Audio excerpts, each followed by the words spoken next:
Welcome to Wildcat Science with Mrs. Haugo. This is Physical Science, Chapter 1 Forces, and this is 1.5 Sliding Friction, Part 2. And today in our kitchen table science, we are going to be looking at friction between two surfaces. So please take a moment and find your lab in classroom and open it up and follow along. The purpose of this lab is we will explore the force of sliding friction. We will test if friction depends on the type of surface or on the surface area. Procedure: clean and dry your lab table thoroughly. I have already done that on my quote-unquote lab table. Obtain a friction box and a spring scale. Put the friction box with the wide covered surface touching the table. Connect the spring scale to the block. Make sure to keep the spring scale horizontal and parallel to the table at all times, and zero the spring scale horizontally. So we will zero the spring scale. It is pretty close.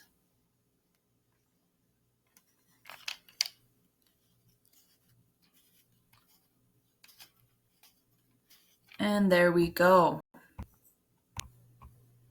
5. Pull the block with the spring scale slowly. Measure the smallest force needed to keep the block moving very slowly and at the same speed. And you do want to make sure, we'll want to make sure that we keep it horizontal and not going like this, because then we're measuring part of the force, a component of the force, but not totally the horizontal force. Hint: make careful measurements or your lab won't work. Number 7, do this measurement 4 times. Put data in the data table, which is below, and find the average of the 4 readings. So let's start with our wide covered. So we have the wide covered on the table, and then we have our spring scale, and connect the two. And then I'm pulling this slowly. It's going to take a little bit more force to get it started, and then looking at slowly moving it at a constant speed. It is 5.5, 0.6, 0.7, 0.8 newtons to keep that moving. So then, right here for force 1, for wide covered, we would want to put 0.8 newtons and 0.8 newtons, and make sure to put a unit. And then force number 2, we're going to do the same thing over again, and we'll get it started and then moving it very slowly. It is, again, 0.8 newtons. So here you want to put 0.8 newtons again, and then we'll move on to force 3.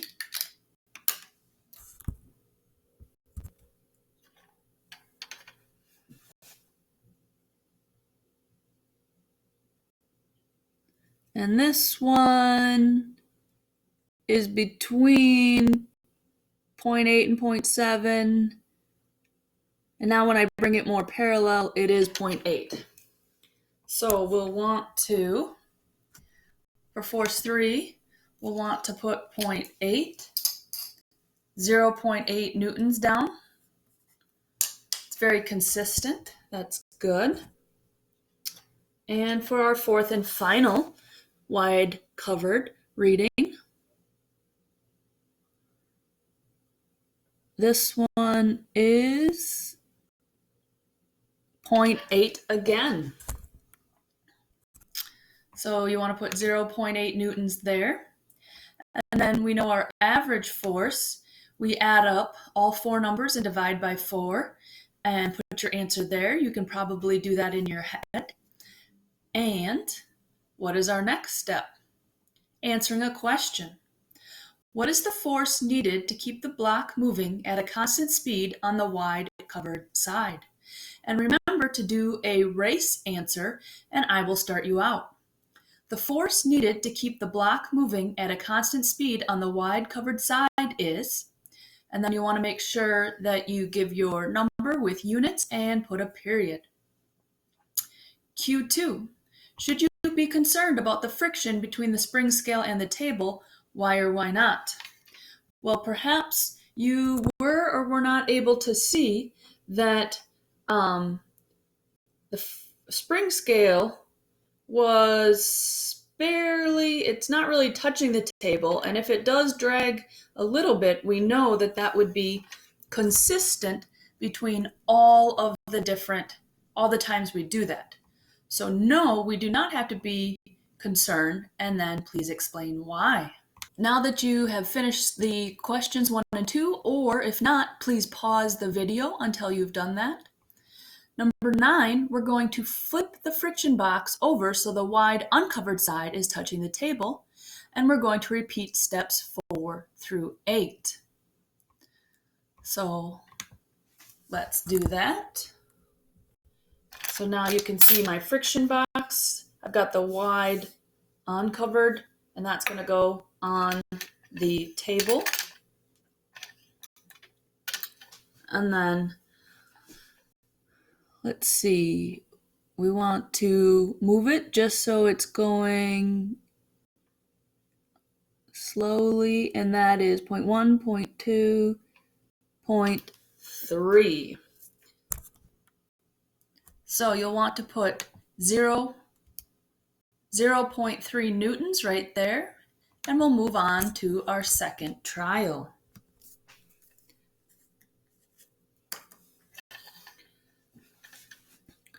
So getting it started, 0.1, 0.2. So that one is a little bit different. That is 0.2 newtons. And then moving on to our third trial.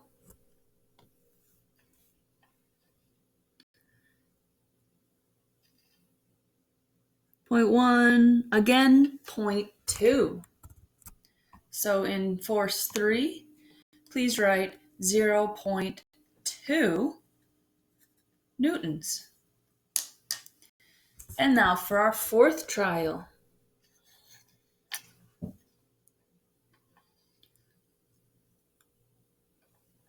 That one is 0.1, 0.2. So 0.2 newtons. And then you'll want to add up all your four numbers, 0.3, 0.2, 0.2, 0.2, and then divide by 4 to get your average, which you'll put right there to the nearest tenth, and make sure you have units. All right, so moving down to Q3. What is the force needed to keep the block moving at a constant speed on the wide uncovered side, and using a race answer? So I'll get you started. The force needed to keep the block moving at a constant speed on the wide uncovered side is, and then you'll want to put your average right here and make sure you have a unit and a period. Okay, you want to pause the video on until you're done with Q3, and then we'll move on to Q4. Does the force of friction depend on the type of surfaces that are in contact with each other, and explain using evidence? So coming back up to our data table, if we remember, this average force was 0.8 newtons, and then this one is close to 0.2, between 0.2 and 0.3. And so was there a difference there? So I'll start you out. The force of friction does or does not depend on the type of surfaces that are in contact with each other. Period. Evidence of this is, and then you'll want to explain what we found in our lab. Please pause the video until you're done with Q4. Okay, we are ready for part B. In part B, we're going to turn the friction box so the skinny covered side is touching the table, and then we're going to repeat steps 4 through 8. So we'll come back up to our data table, and we're on the skinny covered side. You can see there is the skinny covered side, and it's going to go touching the table, and then we will connect that to the spring scale and pull it slowly, and we have 0.5, 0.6. So come up to your data table, skinny covered, and please put 0.6 newtons. And then for force 2, let's do that again.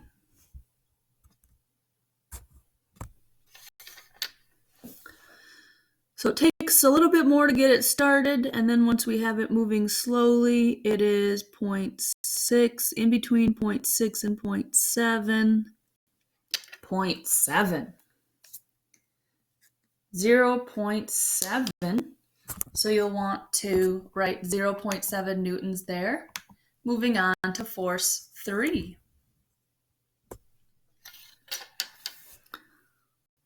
We want to keep it parallel, the spring scale parallel, and that is 0.5, 0.6, 0.7 newtons. So then you'll want to put 0.7 newtons for force 3 and our final force for this activity. For the skinny covered, not for our activity, excuse me.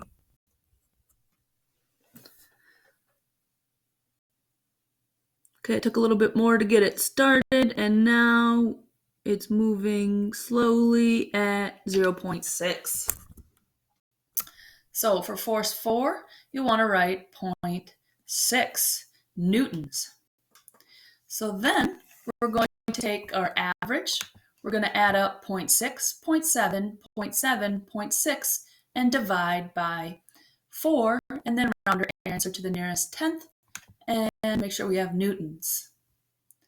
Then we're going to come down and see what is next. See, the next thing is to flip the friction box so the skinny uncovered side is touching the surface of the table, and repeat steps 4 through 8, and then answer some questions. We don't have time to do all of that today, so we're going to have a little bit of a cliffhanger and do that in our next video. All right, I will see you then. Bye.